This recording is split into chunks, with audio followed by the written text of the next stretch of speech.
আসসালামু আলাইকুম। আশা করি সকলেই ভালো আছেন। তো দেখতে পাচ্ছেন আজকে অনেক রোদ উঠেছে, আর এই রোদের মধ্যে আমি ছাদ বাগানে এসেছি। এই পেঁপেগুলো পেকে গেছে একদম।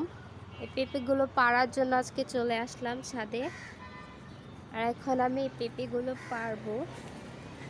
এই জন্য টবে উঠে যাচ্ছি আগে। এই তো দেখতে পাচ্ছেন পেঁপেগুলো, দুইটা পেঁপে একদম হলুদ হয়ে গিয়েছে। এই পেঁপেগুলো এখন আমি পারবো।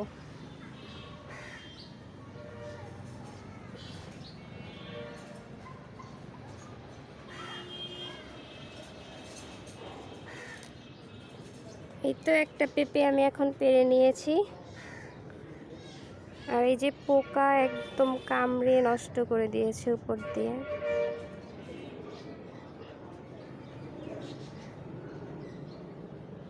তো এটা আমি এখন নিচে রেখে বাকিটা পেরে নিচ্ছি। এই তো, আর এই যে একটা, এটাও এখন পারবো।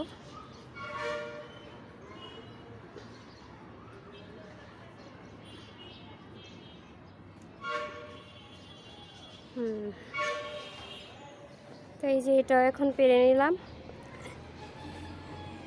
মৌমাছি আর পোকার আক্রমণে পেঁপের অবস্থা খুবই খারাপ, এটা দেখলেই বোঝা যাচ্ছে। তো আজকে দুইটা পেঁপে নিয়ে নিলাম, আর এখানে আরও আছে কয়েকটা। এইগুলো আবার যখন পাকবে তখন আবার নিব। আর এইটার মধ্যে একদম ছোট ছোট পেঁপেগুলো, এটা বড় হয় না এখনো। এটা মনে হয় না আর বড় হবে।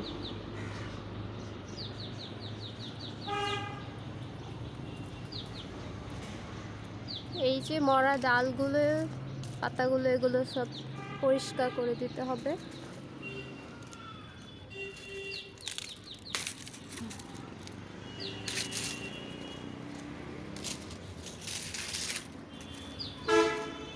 এগুলো শুকিয়ে গিয়েছে।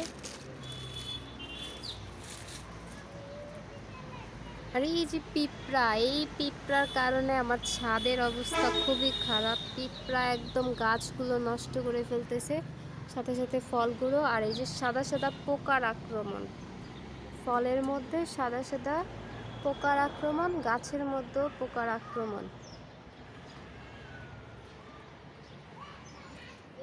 তো আজকে এই পর্যন্তই। সবাই ভালো থাকবেন, আর আমার জন্য বেশি বেশি করে দোয়া করবেন যাতে আমি ভালো থাকি, সুস্থ থাকি। ধন্যবাদ সবাইকে। আল্লাহ হাফেজ।